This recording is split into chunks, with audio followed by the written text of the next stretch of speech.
हम लोगों ने कहाँ तक पूरा कर लिया था? कुछ याद है? तो हमने रिबोसोम तक करा था। कहाँ तक पढ़ा था?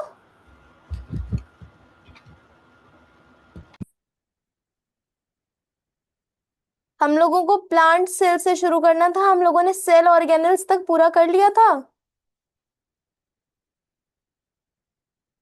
हाँ। हेलो।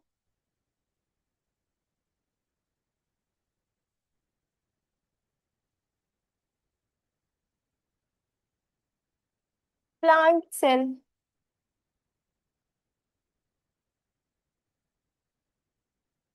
देखो, cell is the basic structure and functional unit of any living organism और वी कैन से लाइफ। ठीक है। तो हम लोगों ने एनिमल सेल कर लिया था। आज हम लोगों को प्लांट सेल करना है, तो हम थोड़ा सा ओवरव्यू बता देते हैं, उसके बाद शुरू करते हैं प्लांट सेल से। Samrat, please open your camera. You are not allowed to off it. Okay. A cell is the smallest unit of life capable of carrying out of all virtual functions like metabolism, growth and reproduction. देखो, ये sales जो होती है ना, सबसे smallest functional and structural unit होती है हमारी लाइफ की। ठीक है। तो ये इसको सबसे basic functional and structural unit क्यों कहा जाता है? क्योंकि ये सारे लाइफ प्रोसेसेस परफॉर्म करती हैं। लाइफ प्रोसेसेस कौन कौन से होते हैं? Like nutrition, respiration, growth, reproduction. ये सारे हमारे सारे लाइफ प्रोसेसेस होते हैं। ठीक है। और सेल की बेसिक डेफिनेशन क्या होगी? Cell is the basic unit of life. Yes, cell is the basic structural and functional unit of life. ठीक है। तो ये हमारी सेल की एक डेफिनेशन होती है। और इसको basic structural and functional unit क्यों कहा जाता है? क्योंकि सेल हमारे लाइफ के सारे सेल हमारे सारे लाइफ प्रोसेस को परफॉर्म करती है। ठीक है। समझ में आ रहा है? हम चैप्टर पढ़ रहे हैं सेल्स एंड माइक्रो ऑर्गेनिजम्स, जिसमें सबसे पहले हम ये जान लेते हैं कि सेल क्या होता है। हमने ये चैप्टर आधा पढ़ा दिया है, उसका हम ओवरव्यू दे देते हैं। सबसे पहले जान लेते हैं कि सेल्स क्या होता है। Cells are the basic structural and functional unit of life. ये एक सेल की डेफिनेशन है और इसका मतलब है कि सेल हमारी लाइफ की सबसे बेसिक स्ट्रक्चर और फंक्शन होता है। इससे बेसिक हमारी लाइफ में कुछ नहीं है, इससे छोटा हमारे जीवन में कुछ भी नहीं है। सेल से छोटा कुछ भी हो ही नहीं सकता हमारी लाइफ में। ठीक है। ये सबसे बेसिक और स्ट्रक्चरल यूनिट है हमारी लाइफ का, basic structural and functional unit है। तो देखो, सेल सारे लाइफ प्रोसेसेस परफॉर्म करते हैं। लाइफ प्रोसेसेस क्या क्या होते हैं? Nutrition, respiration, growth, excretion and reproduction. ये पांच हमारे लाइफ प्रोसेसेस होते हैं। न्यूट्रिशन क्या होता है? जहां पे सेल फूड इनटेक कर रही है उसको न्यूट्रिशन कहेंगे। Respiration, exchange of gases. Growth, cell बड़ी हो रही है। रिप्रोडक्शन, एक सेल से दूसरी सेल बन रही है। वेस्ट मतलब एक्सक्रीशन, वेस्ट को रिमूव करना। ठीक है। तो ये पांच लाइफ प्रोसेसेस होते हैं: nutrition, respiration, growth, reproduction and excretion. क्योंकि सेल ये पांचों लाइफ प्रोसेसेस परफॉर्म कर रही है, इसलिए हम सेल को basic structural functional unit of life बोलते हैं। समझ में आया? सम्राट, समझ में आया कि हम सेल को क्यों सबसे basic structural and functional unit of life बोलते हैं? Hello. You can open your mic and ask doubt, or you can answer me. You can communicate me. Cells are called basic structural unit of life because it carries life processes in our body. तुम्हारी आवाज बहुत ज्यादा cut रही है। Types of organisms based on numbers. देखो, organisms के numbers पे भी हम इन्हें क्लासिफाई करते हैं। पहला है यूनिसेल्युलर ऑर्गेनिजम्स, दूसरा है मल्टीसेल्युलर ऑर्गेनिजम्स। यूनिसेल्यूलर ऑर्गेनिजम्स क्या होते हैं? यूनिसेल्यूलर ऑर्गेनिजम्स वो होते हैं जो सिर्फ एक सेल से बने होते हैं, उनकी एक सेल ही सारा फंक्शन परफॉर्म कर रही होती है। जो लिविंग ऑर्गेनिजम्स है, हम लोग मल्टी सेल्यूलर ऑर्गेनिजम्स है। मल्टी सेल्यूलर ऑर्गेनिजम्स के पास मल्टी सेल कई सारी सेल्स होती है, बहुत सारी सेल से बने होते हैं। देखो यूनि का मतलब क्या होता है, थोड़ा सा बता देते हैं।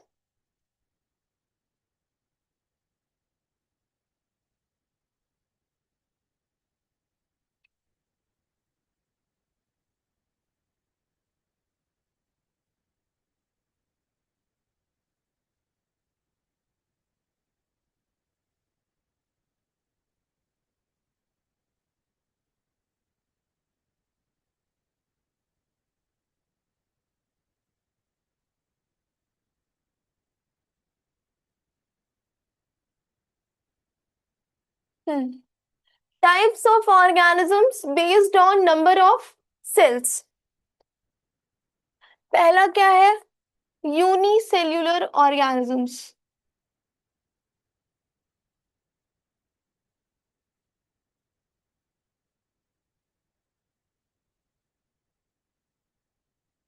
Uni unicellular organisms. यूनी का मतलब क्या होता है? वन। यूनी मीन्स वन, ठीक है।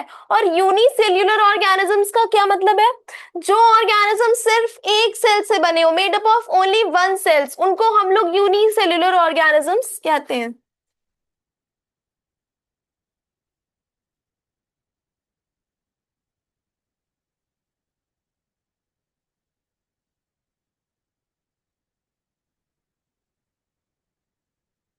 ठीक। One cell perform all function.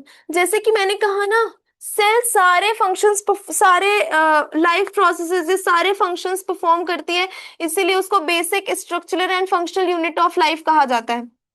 तो जिन ऑर्गेनिजम्स के बॉडी सिर्फ एक सेल से भी बनी है, जो यूनिसेल्यूलर ऑर्गेनिजम्स भी हैं, उनकी भी सेल जो होगी वो सारे लाइफ प्रोसेसेस को परफॉर्म करेगी, ठीक है। तो one cell perform all functions या ऑल लाइफ प्रोसेसेस,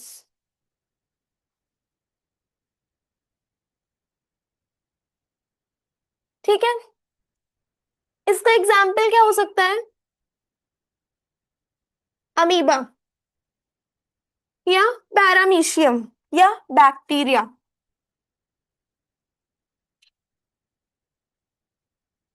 अमीबा जो होता है वो एक सिंगल सेल्ड ऑर्गेनिज्म है।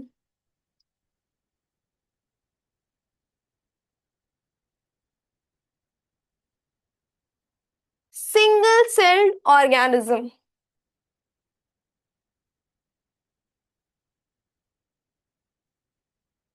ठीक है। तो जो अमीबा है वो एक ही सेल से अपने सारे लाइफ प्रोसेस परफॉर्म कर रहा है। इनके पास एक ही सेल होती है, मान लो ये अमीबा है। तो एक ही सेल, ये एक ही सेल को हम लोग अमीबा बोलते हैं। ये एक ऑर्गेनिज्म होता है, ये इसी सेल से अपने सारे लाइफ प्रोसेसेस परफॉर्म करता है। चलो चलो, ठीक है।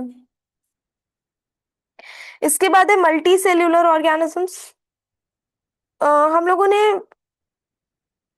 सेल ऑर्गेनल्स तक कर लिया था ना, माइटोकॉन्ड्रिया, वैक्यूल, न्यूक्लियस, ये सब मैंने बता दिया था ना सिमरन।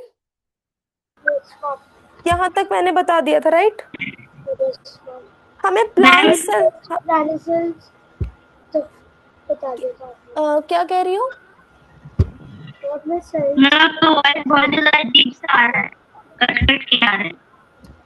एक सेकेंड सिमरन, आप क्या कह रही हैं? हमने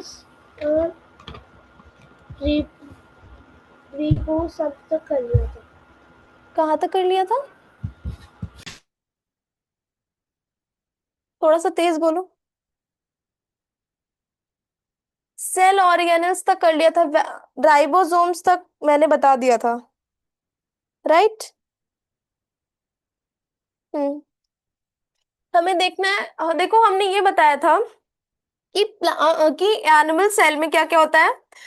प्लाज्मा मेम्ब्रेन होती है, सेल और प्लाज्मा मेम्ब्रेन को हम लोग सेल मेम्ब्रेन भी बोलते हैं। साइटोप्लाज्म होता है और उसमें न्यूक्लियस होता है। ठीक है।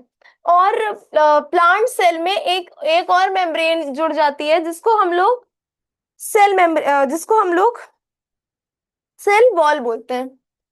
तो बस एक ही चीज प्लांट सेल में और जुड़ जाती है, इतना ही आपके सिलेबस में है। बाकी आगे आप लोग हायर क्लासेस में पढ़ेंगे तो हम बताते हैं सेल वॉल क्या होता है।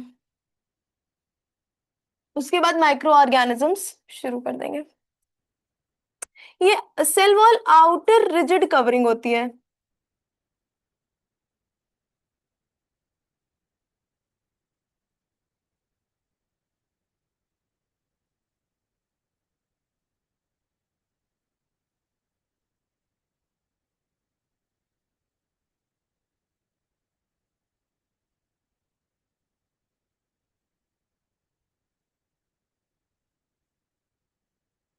मैम हाँ, मैम मैम वो पासवर्ड मिल गया मुझे रिकॉर्डेड वीडियोस का, तो मैम लेटेस्ट वीडियो कैसे देख सकते हैं? लेटेस्ट वीडियो देखो अपलोड तो होती है लेकिन उसको अपलोड होने में 1-2 दिन लगता है। ठीक है।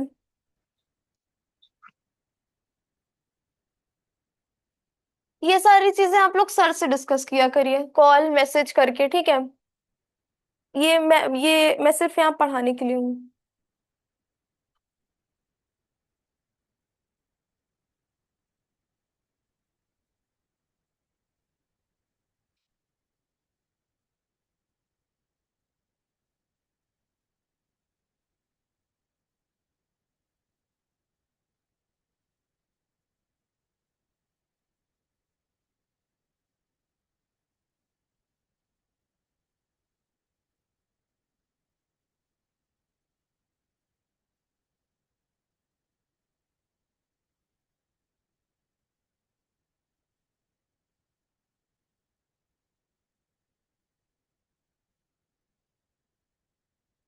हम्म।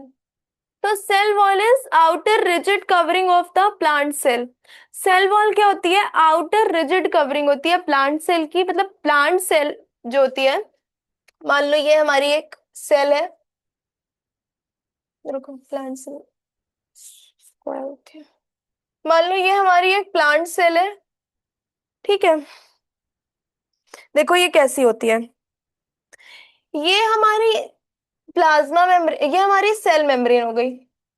ठीक है।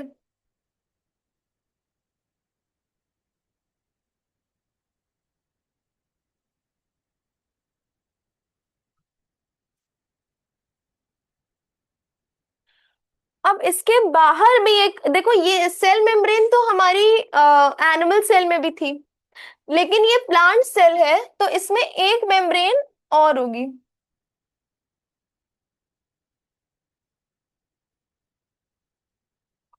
इसको, जैसे ये जो अंदर वाली मेम्ब्रेन है इसको हम लोग सेल मेम्ब्रेन बोलते हैं, और जो बाहर वाली होती है उसको हम लोग सेल वॉल बोलते हैं।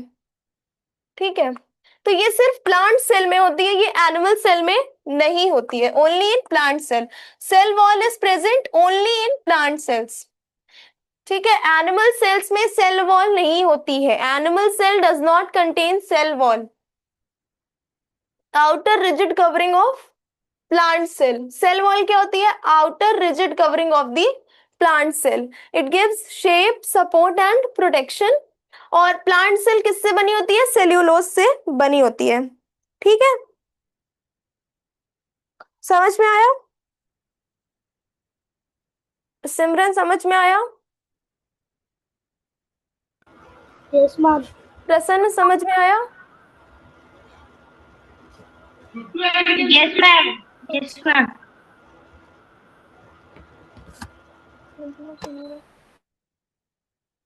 हम्म।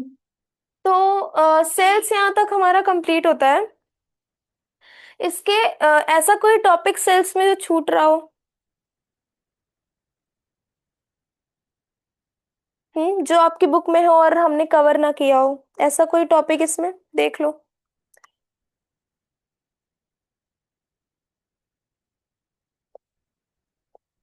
हम्म।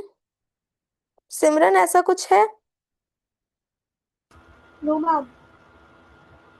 ठीक है। प्रश्न ऐसा कुछ है जो छूट रहा हो और हम जो बुक में हो और हम ना कराए हो? प्रश्न। अच्छा, एक चीज और लिख लो, difference between plant cell and animal cell.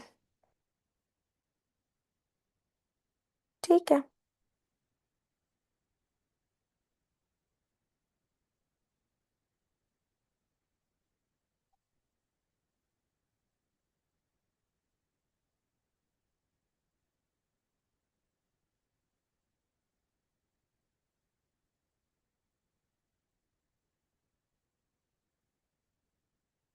हम्म। ये तुम लोग लिख लेना जरूर से किसी कॉपी में, जहां पे भी तुम लोग लिखते होगे। अगर नहीं लिखते हो तो ये डिफरेंसेस जरूर लिख लेना।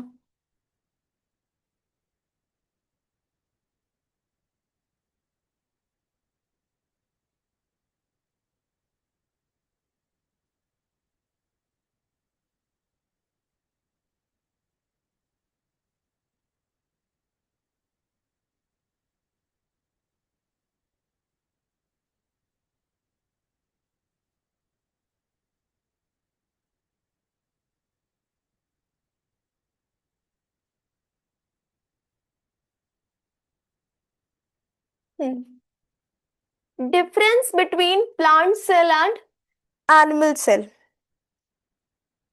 देखो, प्लांट सेल क्या होती है?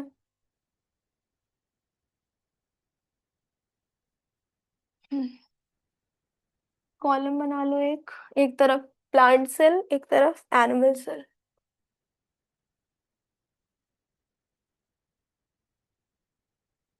देखो, हमने सेल्स के 4 मेन पार्ट्स बताए थे। Cell membrane, nucleus and vacuole. ये 3 तो प्लांट सेल में होते हैं, एक और जुड़ जाता है। ये तीनों एनिमल सेल में होते हैं, एक और जुड़ जाता है प्लांट सेल में, सेल वॉल। देखो, cell membrane, nucleus and cytoplasm, ये तीनों प्लांट सेल के मेन पार्ट्स हैं। ठीक है। और ये तीनों एनिमल सेल के मेन पार्ट्स हैं। एनिमल सेल के मेन पार्ट्स होते हैं cytoplasm, nucleus and cell membrane. Cell membrane को हम लोग प्लाज्मा मेम्ब्रेन भी बोलते हैं। और प्लांट सेल के मेन पार्ट्स कौन कौन से होते हैं? Cell wall, cell membrane, nucleus and cytoplasm. तो पहला डिफरेंस क्या होता है? Has a cell wall.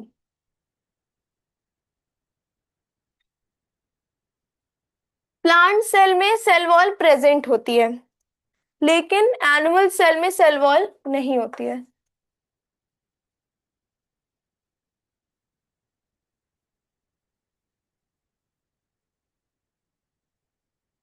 Does not have a cell wall. इनके पास सेल वॉल नहीं होती है। एनिमल सेल के पास, प्लांट सेल के पास क्लोरोप्लास्ट होता है। क्लोरोप्लास्ट क्या होता है? ये भी एक सेल ऑर्गेनेल होता है। देखो, प्लांट ग्रीन कलर के होते हैं, राइट?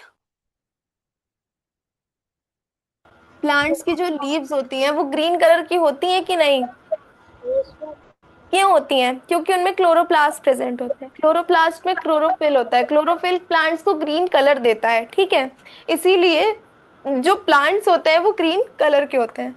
एनिमल सेल के पास क्लोरोप्लास्ट नहीं होता है, नो क्लोरोप्लास्ट या क्लोरोप्लास्ट एब्सेंट।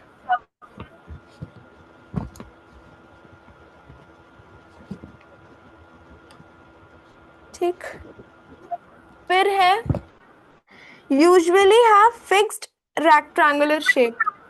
तो जो प्लांट सेल्स होती हैं उनका जो शेप होता है वो रेक्टेंगुलर होता है और फिक्स होता है, लेकिन एनिमल शेप का कोई भी शेप नहीं होता है।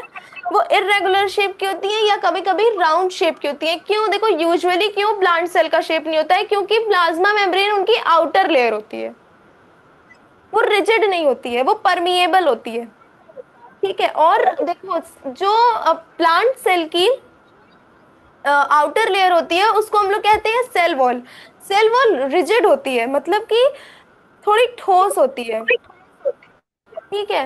इस वजह से प्लांट सेल का एक फिक्स्ड शेप होता है, usually has a fixed rectangular shape.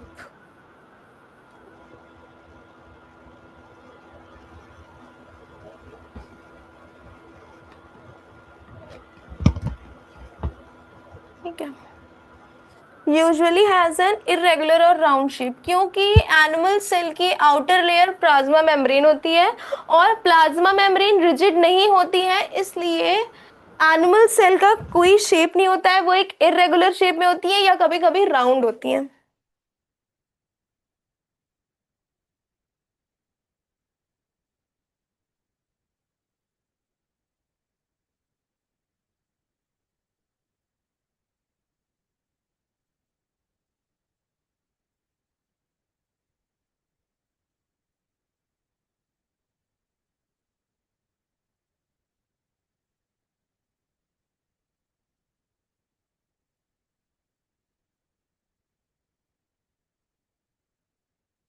ठीक है, उसके बाद है इनके पास लार्ज वैक्यूल होता है।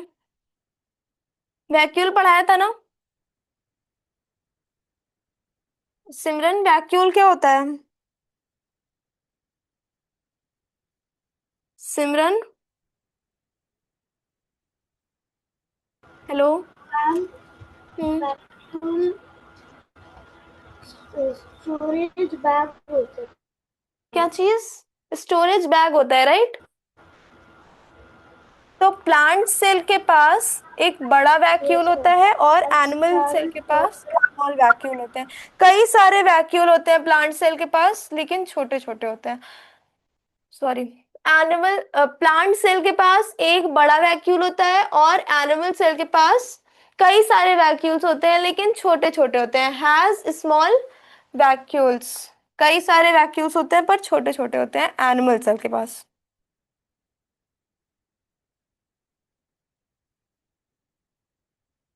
ठीक है, एक last difference, can make food by photosynthesis.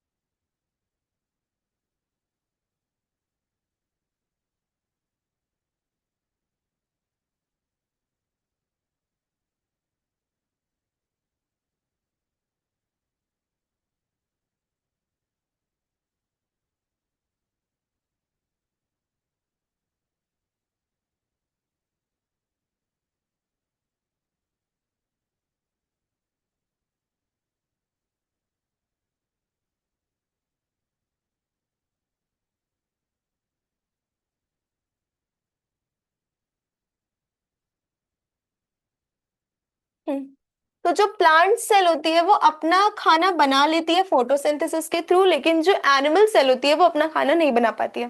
Plant cell के पास सेल वॉल होती है, हैज अ सेल वॉल।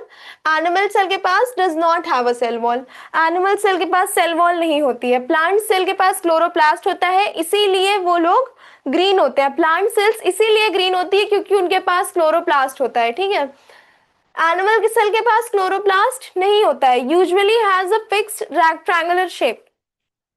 जो प्लांट सेल्स होती हैं उनका यूजुअली ज्यादातर रेक्टेंगुलर शेप रहता है और ये फिक्स्ड रहता है। क्यों फिक्स्ड रहता है? क्योंकि इनके पास सेल वॉल है आउटर कवरिंग में। ठीक है, जो सेल वॉल होती है वो रिजिड होती है, तो इनका एक फिक्स्ड शेप होता है। यूजुअली हैज अ इरेगुलर और राउंड शेप। क्यों? एनिमल सेल का कोई शेप नहीं होता है, ये इरेगुलर शेप की होती है या फिर राउंड शेप की होती है।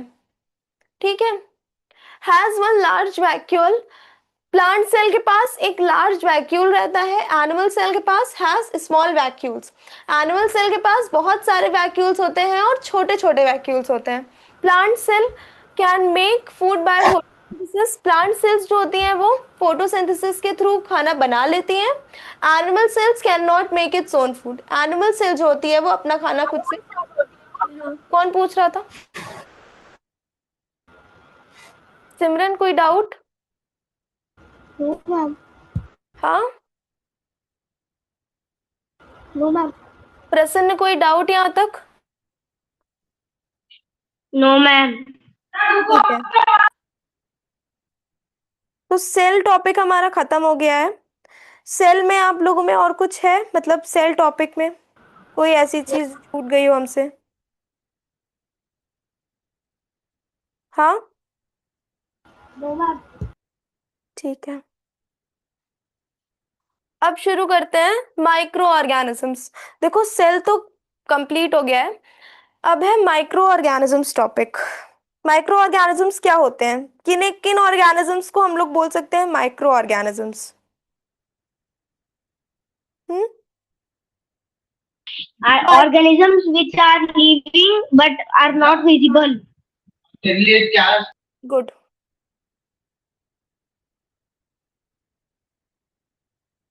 सिमरन, किन ऑर्गेनिजम्स को हम लोग बोल सकते हैं माइक्रो ऑर्गेनिजम्स? माइक्रो ऑर्गेनिजम्स क्या होते हैं?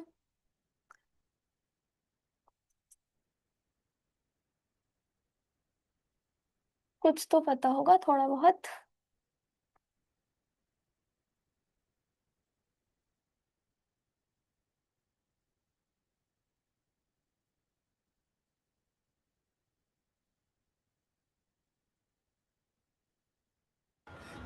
Some microorganisms are a tiny living organism too small to be seen with the naked eyes that exist all around us, including the water, soil, and the human body.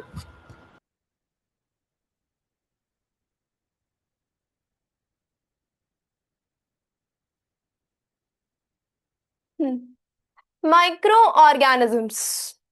Microorganisms are very tiny living organisms that cannot be seen with naked eyes. They can only be seen with the help of microscope. That's why are also called microbes. Micro organisms बहुत छोटे living organisms होते हैं।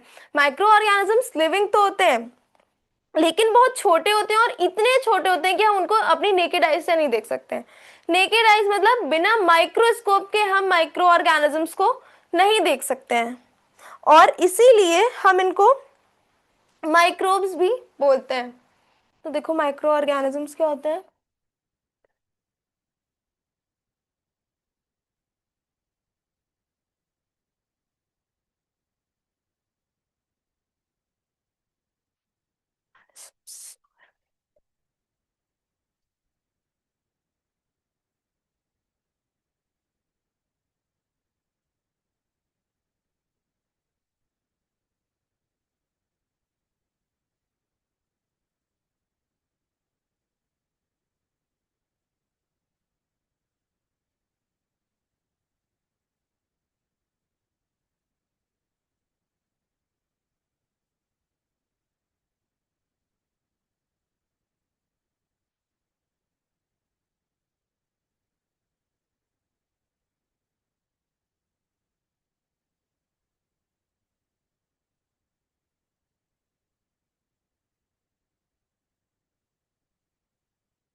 देखो, microorganisms are very tiny living organisms that can be seen with naked eyes. That can not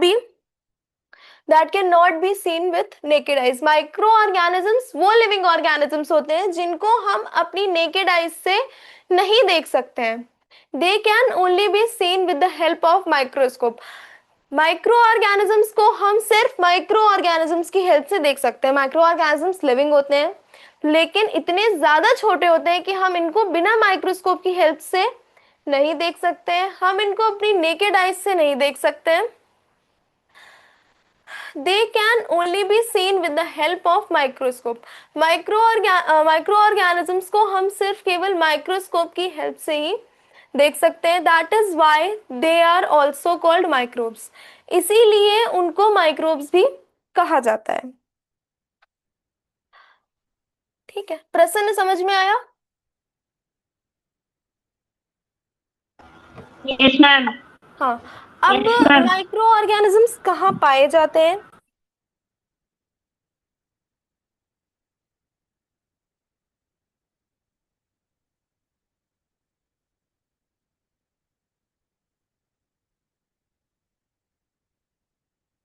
देखो, they are found everywhere. Micro organisms हर जगह पाए जाते हैं. ठीक है, सिमरन कैमरा ऑन करिए.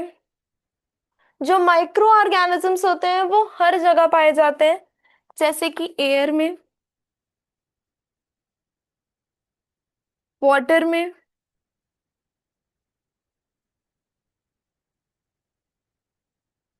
सॉइल में, sorry, inside water bodies of plants and animals. देखो, माइक्रो ऑर्गेनिजम्स हर जगह पाए जाते हैं. वो बहुत ठंडी जगह हो, वो एक्सट्रीमली कोल्ड, वो एक्सट्रीमली हॉट, वो कोई भी जगह हो, लेकिन वहां माइक्रो ऑर्गेनिजम्स पाए जाएंगे. कोई भी जगह हो, ऐसी कोई जगह नहीं है जहां माइक्रो ऑर्गेनिजम्स नहीं है. हमारे सराउंडिंग में हमें दिख नहीं रहे हैं लेकिन thousands, million, billions of micro organisms present है. ठीक है.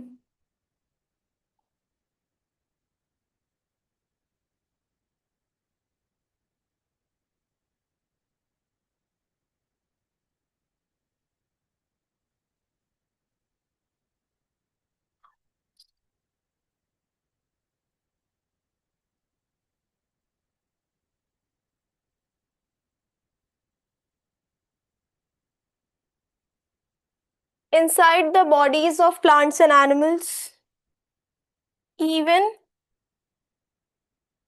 in very hot or very cold places.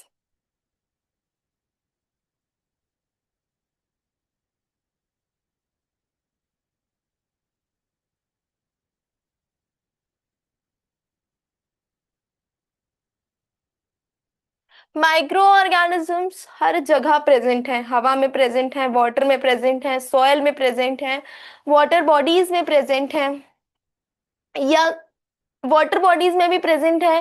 Animals और प्लांट्स की बॉडी के अंदर प्रेजेंट है, inside the bodies of animals and plants, even in very hot और वेरी कोल्ड प्लेसेस. अगर कोई जगह बहुत ज्यादा हॉट है, बहुत ज्यादा कोल्ड है, तो भी वहां पे रहेंगे. जहां आइस गिर रही है, जहाँ पे स्नोफॉल हो रहा है, या राजस्थान जैसी जगहों पे जहाँ पे बहुत गर्मी है, वहां पे भी है. एक्सट्रीमली हॉट प्लेसेस में भी माइक्रो ऑर्गेनिजम्स रहते हैं. Some micro organisms are useful while some cause disease. कुछ माइक्रो ऑर्गेनिजम्स ऐसे होते हैं जो हमारे लिए यूजफुल होते हैं, और कुछ माइक्रो ऑर्गेनिजम्स ऐसे होते हैं जो हम डिसीज कॉज करते हैं. ठीक है, समझ में आया यहाँ तक? सिमरन समझ में आया? प्रसन्न समझ में आया? Yes, ma'am. कोई doubt? Yes ma'am. No ma'am. देखो, अब देखते हैं types of micro organisms.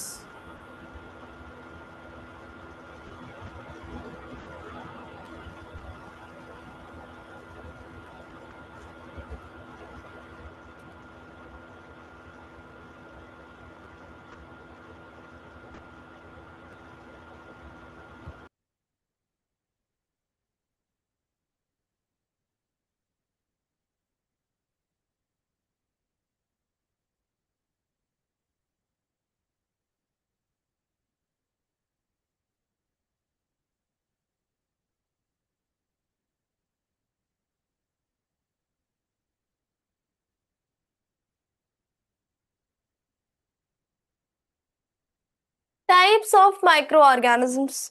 Microorganisms are divided into 5 groups. Microorganisms mainly 5 groups में डिवाइड है. पहला है बैक्टीरिया.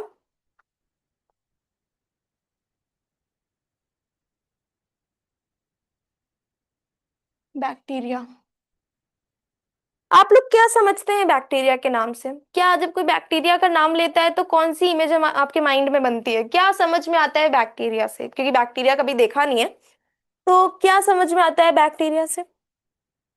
कौन सी इमेज माइंड में बनती है? हम्म. बैक्टीरिया से क्या समझते हैं? कभी देखा है बैक्टीरिया? Yes ma'am. कब देखा है? ये कौन है? అల్ల రాస్తున్నారా ओपोसीपियस. ఎప్పుడు రెడీ అవుతుందా कौन है ये? हेलो. OPOCPH2623 वो 03 कौन है ये? Hello, am I audible? मेरी आवाज आ रही है सबको? हाँ, आपका नाम? OPOCPH2. काव्यांश। क्या नाम है? काव्यांश। अच्छा, आप कल भी आए थे क्या क्लास में? Yes ma'am. तो आप बोल क्यों नहीं रहे थे कल? मैम नेटवर्क नहीं था। ओके. तो हम लोग माइक्रो ऑर्गेनिजम्स पढ़ रहे हैं. ओके थोड़ा सा मैम। मैंने पढ़ाया है इस टॉपिक में. चैप्टर का यस नाम मैम। है cells and micro organisms. Cell में ऑलरेडी कवर कर चुकी हूँ. Micro yes ma'am. ऑर्गेनिज्म आज मैंने शुरू किया है, उसकी डेफिनेशन बताई है और थोड़ा सा और बताया, वो मैं बता देती हूँ. Yes micro ma'am. ऑर्गेनिजम्स क्या होते हैं? देखो, micro organisms are very tiny living organisms. देखो, माइक्रो ऑर्गेनिजम्स बहुत छोटे लिविंग ऑर्गेनिजम्स होते हैं. इतने छोटे होते हैं कि हम इनको अपनी नेकेड आइज से नहीं देख सकते हैं. ठीक है, बहुत ज्यादा एक्सट्रीमली स्मॉल, बहुत ज्यादा छोटे होते हैं और ये लिविंग होते हैं. Micro organisms are very tiny living organisms that can not be seen with naked eyes. हम इन्हें अपनी नेकेड आइज से नहीं देख सकते हैं. They can only be seen with the help of a microscope. इनको सिर्फ माइक्रोस्कोप की हेल्प से ही देखा जा सकता है. माइक्रो ऑर्गेनिजम्स इतने छोटे लिविंग ऑर्गेनिजम्स होते हैं कि हम इनको अपनी नेकेड आइज से नहीं देख सकते हैं. इनको हम सिर्फ अपनी माइक्रोस्कोप से ही देख सकते हैं. They this is why they are called microbes. देखो, हम लोग माइक्रो ऑर्गेनिजम्स को माइक्रोब्स भी बोलते हैं क्योंकि हम इन्हें सिर्फ माइक्रोस्कोप से देख सकते हैं और ये बहुत ज्यादा छोटे होते हैं. माइक्रो ऑर्गेनिजम्स कहाँ कहाँ पाए जाते हैं? They are found everywhere. Micro organisms हर जगह पाए जाते हैं, जैसे कि वाटर में, एयर में, सॉइल में. प्लांट्स और एनिमल्स की बॉडीज के अंदर भी माइक्रो ऑर्गेनिजम्स पाए जाते हैं. पानी में, हवा में, सॉइल में, हमारी बॉडीज के अंदर, प्लांट्स की बॉडीज के अंदर. इवन इन वेरी हॉट और वेरी कोल्ड प्लेसेस, जहाँ बहुत गर्मी होती है, जहाँ बहुत ठंडी होती है, वहां पे भी माइक्रो ऑर्गेनिजम्स पाए जाते हैं. ऐसी कोई जगह नहीं है जहाँ माइक्रो ऑर्गेनिजम्स ना हो. ठीक है, वहां अगर बहुत ठंडी भी पड़ रही है तो भी माइक्रो ऑर्गेनिजम्स रहेंगे. ज्यादा सर्दी, ज्यादा गर्मी पड़ रही है तो भी रहेंगे. हम लोग नहीं सरवाइव कर सकते, लेकिन माइक्रो ऑर्गेनिजम्स हर टेम्परेचर, हर वेदर में सरवाइव कर जाते हैं. ठीक है. Some micro organisms are useful while some causes disease. हमारी बॉडी के लिए कुछ माइक्रो ऑर्गेनिजम्स बहुत ज्यादा जरूरी हैं और कुछ माइक्रो ऑर्गेनिजम्स हमें डिसीज कॉज कर जाते हैं. ठीक है, समझ में आया? Kavyansh, what are micro organisms? Yes ma'am. कोई डाउट इसमें? No ma'am. ठीक है, आपको जहाँ पे भी डाउट होगा आप बोल सकते हैं. बाकी आप देख लीजिए कि क्लासेस कैसी लग रही हैं, सब कुछ समझ में आ रहा है कि नहीं. Yes ma'am. Types of micro organisms. अब कितने टाइप के माइक्रो ऑर्गेनिजम्स होते हैं? तो there are mainly 5 types of microorganisms. Microorganisms are mainly divided into 5 types. Microorganisms को हम लोगों ने mainly 5 types में divide किया हुआ है, जिसका पहला टाइप हम पढ़ने जा रहे हैं bacteria.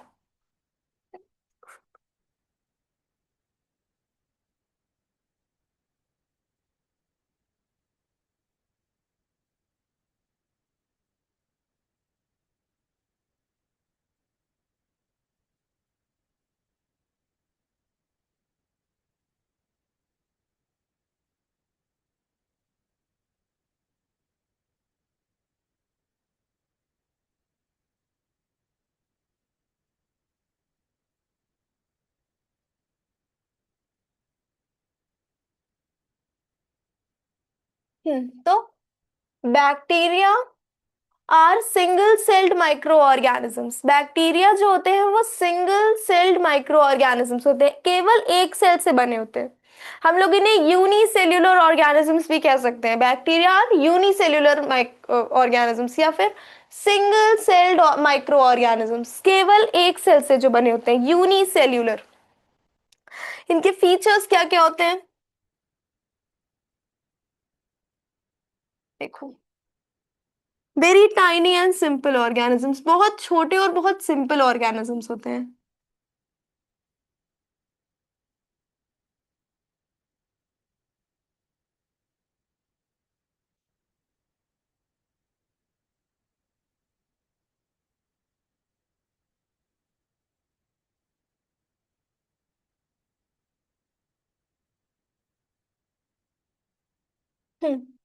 Very tiny and simple organisms, बहुत छोटे होते हैं और बहुत सिंपल होते हैं।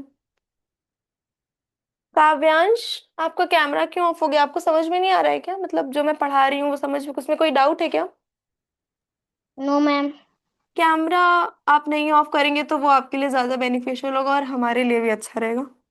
Okay ma'am.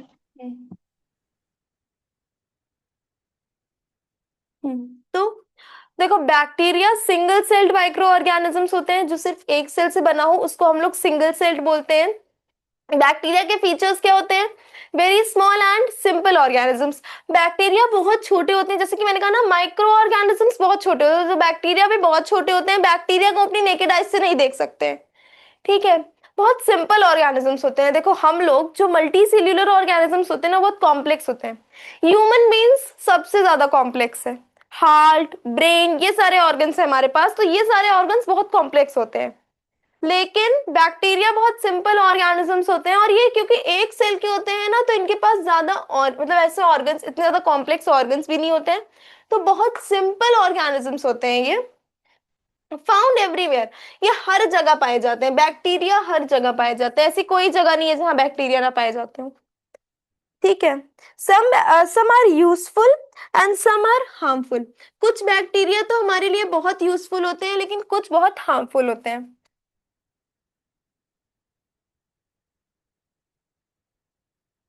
Some are useful and some are harmful.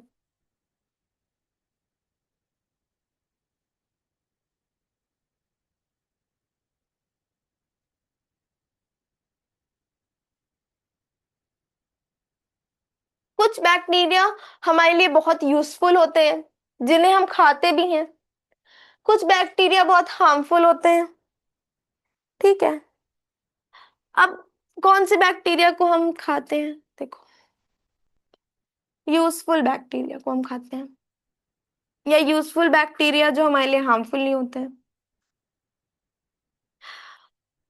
Lactobacillus bacteria, जिसको हम लोग शॉर्ट फॉर्म में लैब भी बोलते हैं, ये कर्ड में पाया जाता है। लैक्टोबैसिलस, लैक्टोबैसिलस कर्ड में पाया जाता है।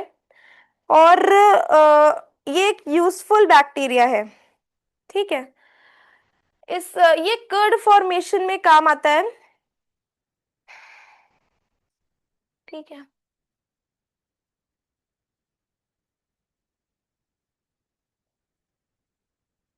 रिकॉर्डिंग ऑन है।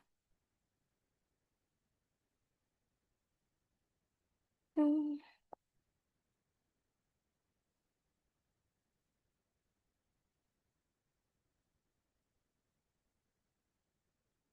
तो कौन सा बैक्टीरिया है जो कर्ड की फॉर्मेशन में या जो कर्ड को बनाने में काम आता है?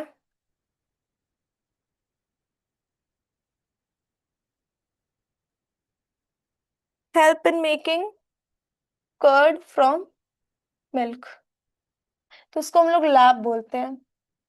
कौन?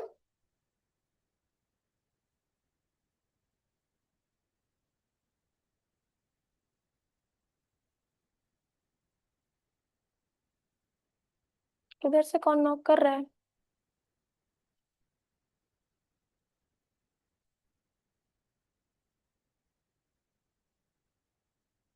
कौन? वो तो अभी हम बुलाते हैं, एक सेकंड एक सेकंड।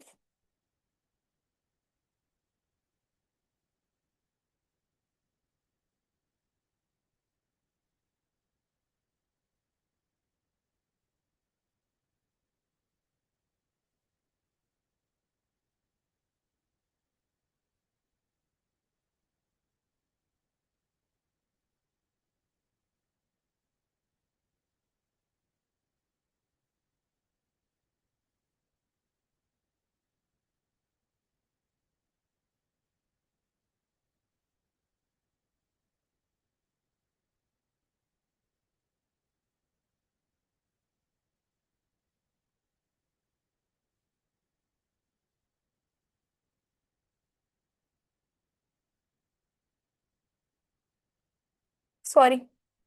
तो तो बैक्टीरिया क्या करते हैं, जब कट फ्रॉम मिल्क, सॉरी, हाँ, दूध से दही बनाने में बैक्टीरिया हेल्प करते हैं। ठीक है। दूध से दही कैसे बनता है, एक, उसको कैसा टेम्परेचर चाहिए होता है, उसको बहुत हाई टेम्परेचर चाहिए होता है। ठीक है।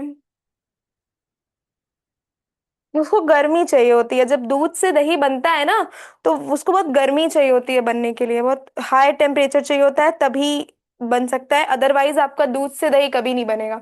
देखा है ना कि जब दही मम्मी लोग जमाती हैं, मतलब जब उस दूध से दही बनाती हैं, तो क्या करती हैं, उसको बहुत गर्म एक ऐसी जगह रखती हैं जहाँ का टेम्परेचर बहुत हाई होता है। ठीक है। तो ये हो गया हमारे यूजफुल बैक्टीरिया, ये हर जगह पाए जाते हैं।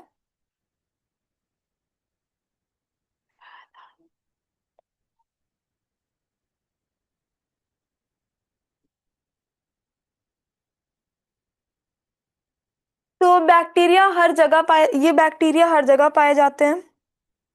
Excuse me ma'am. हाँ। मैम जो आपने यूनिसेलुलर ऑर्गेनिज्म बताया उसमें अमोबिया भी हो सकता है उसका एग्जांपल? अमोबिया नहीं, अमीबा। हम्म। Yes ma'am. ये बैक्टीरिया, हाँ, यूनिसेल्युलर ऑर्गेनिज्म का एग्जांपल तो अमीबा हो सकता है, पैरामीशियम हो सकता है, बैक्टीरिया हो सकता है। ठीक है। हाँ, कौन बोल रहा था मैम? ठीक है, यूनिसेल्युलर ऑर्गेनिज्म का एग्जांपल अमीबा हो सकता है। ठीक। उसके बाद है help in nitrogen fixation in soil. Nitrogen जो होती है सॉइल में, वो बैक्टीरिया जो वो यूजफुल, हाँ। मैम मैम साइनोबैक्टीरिया क्या होता है? कौन सा bacteria? Cyanobacteria. Yes ma'am. Bacteria के ही टाइप्स होते हैं साइनोबैक्टीरिया, वो उसको हम लोग ब्लू ग्रीन एल्गी बोलते हैं। Cyanobacteria are tiny organisms that are also called blue-green algae. They contain a green pigment called chlorophyll and can make their own food by photosynthesis just like plants. देखो, कुछ bacteria अपना खाना खुद से बनाते हैं। ठीक है। तो साइनोबैक्टीरिया का दूसरा नाम ब्लू ग्रीन एल्गी भी होता है, और ब्लू ग्रीन एल्गी एक ग्रीन पिगमेंट कंटेन करते हैं, क्लोरोफिल हम जिसे कहते हैं, और वो प्लांट की तरह अपना खाना बनाते हैं फोटोसिंथेसिस की प्रोसेस से। ठीक है। और वो कहाँ पाए जाते हैं, वो पॉन्ड्स में, रिवर्स में, लेक्स में, या गीली मिट्टी में पाए जाते हैं। मैम समझ में? कौन से पिगमेंट्स? मैम कौन से chlorophyll. Pigment? Chlorophyll. They contain a green pigment called chlorophyll, chlorophyll उनमें होता है। ठीक है। समझ में आया? Yes ma'am. हाँ। Cyanobacteria tiny micro organisms that are also called blue green algae. Cyanobacteria का दूसरा नाम ब्लू ग्रीन एल्गी भी होता है। They contain a green pigment, उनमें ग्रीन पिगमेंट होता है जिसको हम लोग क्लोरोफिल बोलते हैं, and can make their own food by the process of photosynthesis. और क्योंकि उनमें ग्रीन पिगमेंट रहता है जिसको हम लोग क्लोरोफिल बोलते हैं, तो वो अपना खाना खुद बना सकते हैं, जैसे प्लांट्स बनाते हैं, जस्ट लाइक प्लांट्स। और जिस प्रोसेस से प्लांट्स खाना बनाते हैं, उसी प्रोसेस से साइनोबैक्टीरिया भी खाना बनाते हैं, और उस प्रोसेस को हम लोग फोटोसिंथेसिस कहते हैं। ठीक। और साइनोबैक्टीरिया पॉन्ड्स में, लेक्स में, रिवर्स में, या वेट सॉइल्स में पाए जाते हैं। वेट सॉइल मतलब गीली मिट्टी, गीली जगह पे साइनोबैक्टीरिया मिलते हैं हमें। ठीक है, समझ में आया प्रसन्न? प्रसन्न? यस मैम, समझ।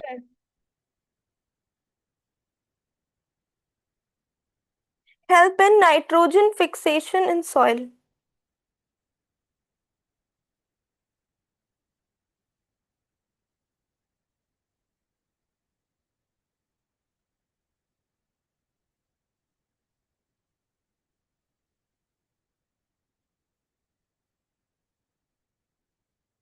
हम्म, फिर उसके बाद हेल्प इन डाइजेशन। कुछ बैक्टीरिया जो होते हैं वो डाइजेशन में भी हेल्प करते हैं। जैसे कि जो लैब होता है, जो कर्ड में पाया जाता है, वो भी हमारे डाइजेशन में हेल्प करता है। दूध से दही पता है कैसे बनता है? बैक्टीरिया की हेल्प से बनता है। हम्म, अब कुछ हार्मफुल बैक्टीरिया भी होते हैं। यहां तक सबको समझ में आया?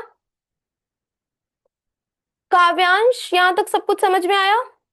Yes ma'am. कोई डाउट आपको? यस मैम, समझ में आया। काव्यांश, कोई डाउट? No ma'am. ठीक है, अब हमने देख लिया कि यूजफुल बैक्टीरिया होता है। अब उसके बाद हार्मफुल बैक्टीरिया।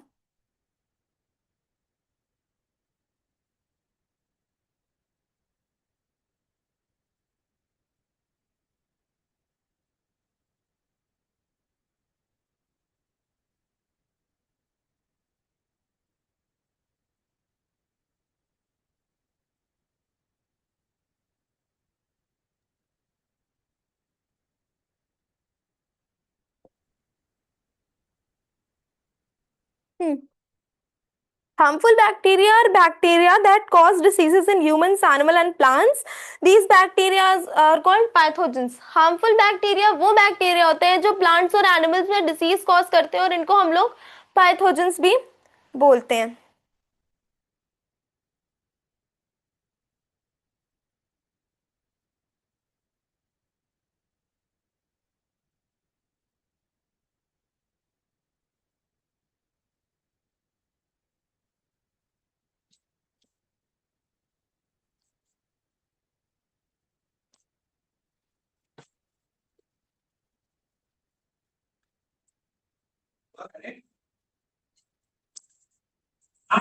कहाँ हुआ पर पापा, ये भाग जाता है क्लास लेके। 7 का है।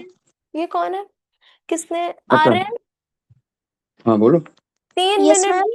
हाँ, 3 मिनट बाद क्लास 8 स्टार्ट होगी। हम लास्ट टॉपिक पढ़ा रहे हैं, उसके बाद। ठीक।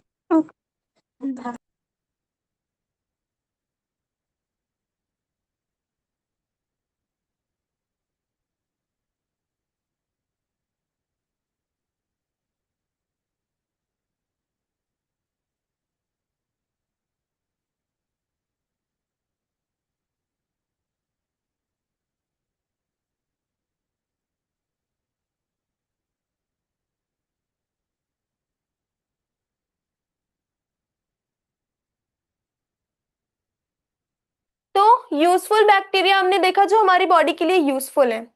ठीक है, जैसे कि कर्ड में जो बैक्टीरिया होते हैं, जिसको हम लोग लैब बोलते हैं, लैक्टोबैसिलस। जो नाइट्रोजन फिक्सेशन में जो बैक्टीरिया यूजफुल होते हैं, या जो डाइजेशन में हेल्प करते हैं, वो सारे बैक्टीरिया यूजफुल बैक्टीरिया है। लेकिन कुछ बैक्टीरिया हमें डिसीज कॉज करते हैं, जो जिनको हम लोग पैथोजेंस बोलते हैं। Bacteria that cause diseases in human, animals and plants, these bacterias are called pathogens. Harmful bacteria वो बैक्टीरिया होते हैं जो ह्यूमंस, एनिमल्स और प्लांट्स में डिसीज कॉज करते हैं। इन बैक्टीरिया को हम लोग पैथोजेंस भी बोलते हैं। ये हमारे बॉडी में एंटर कैसे करते हैं?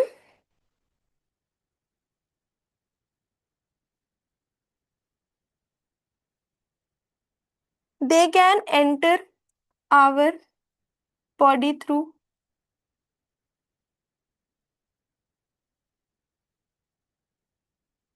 ये हमारे बॉडी में कैसे एंटर करते हैं?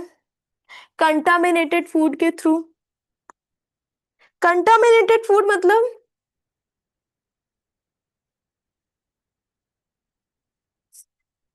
देखो, कंटामिनेटेड फूड मतलब गंदा खाना, कंटामिनेटेड फूड इन वाटर, गंदा खाना या गंदा पानी, उससे जो हार्मफुल बैक्टीरिया होते हैं वो हमारी बॉडी में एंटर कर जाते हैं। कंटामिनेटेड फूड, डर्टी वाटर या contaminated water, street side food, वो सारे कंटामिनेटेड फूड होते हैं, गंदे खाने, नहीं, अवॉइड करना चाहिए, नहीं खाना चाहिए। एयर के थ्रू हमारी बॉडी में हार्मफुल बैक्टीरिया एंटर कर सकते हैं, हमें कहीं कट लग जाता है तो उसके थ्रू कर सकते हैं, ठीक है। तो यहां तक बैक्टीरिया मैंने आज पढ़ाया, समझ में आया सबको? काव्यांश, कोई डाउट? No ma'am. कहीं मैम राइजोबियम बैक्टीरिया क्या होता है? राइजोबियम, यहां से हम लोग कल कंटिन्यू करें, ओके क्योंकि मैम। क्लास है, 8th क्लास है। थोड़ा सा बता देते हैं राइजोबियम के बारे में, बाकी कल कंटिन्यू करते हैं। Rhizobium are harmful, sorry, useful bacteria found in roots of leguminous plants. देखो, राइजोबियम वो बैक्टीरिया होते हैं, वो यूजफुल बैक्टीरिया होते हैं जो लिगुमिनस प्लांट्स में पाए जाते हैं। लिगुमिनस प्लांट्स कौन से प्लांट्स होते हैं? लिगुमिनस प्लांट्स लाइक पीस, ग्राम, बीन्स, ये सारे प्लांट्स जो होते हैं वो लिगुमिनस प्लांट्स होते हैं। और राइजोबियम बहुत यूजफुल बैक्टीरिया होते हैं जो कि लिगुमिनस प्लांट्स की रूट्स में पाए जाते हैं, ठीक है। समझ में आया? Yes ma'am. जो मैंने बैक्टीरिया पढ़ाया वो टॉपिक समझ में आया? Yes ma'am. ठीक है। राइजोबियम हमने थोड़ा सा बताया है कि राइजोबियम बहुत यूजफुल बैक्टीरिया होते हैं जो कि लिगुमिनस प्लांट्स की रूट्स में पाए जाते हैं। लिगुमिनस प्लांट्स वो प्लांट्स होते हैं जैसे कि पीस, ग्राम, बीन्स, ठीक है। ठीक है आर्यन, बाकी हम कल कंटिन्यू करेंगे। Okay ma'am. Okay, thank you, this is thank all you for, ma'am. Thank you class 7th। Thank you ma'am. Aryan, आपने 2 डिवाइस से एक साथ ज्वाइन कर लिया है, कोई बात नहीं, अपना कैमरा आप ऑन कर लीजिए। Aryan, okay ma'am. Good morning, good evening ma'am. Good evening. आपकी फर्स्ट क्लास है आज? No ma'am, second.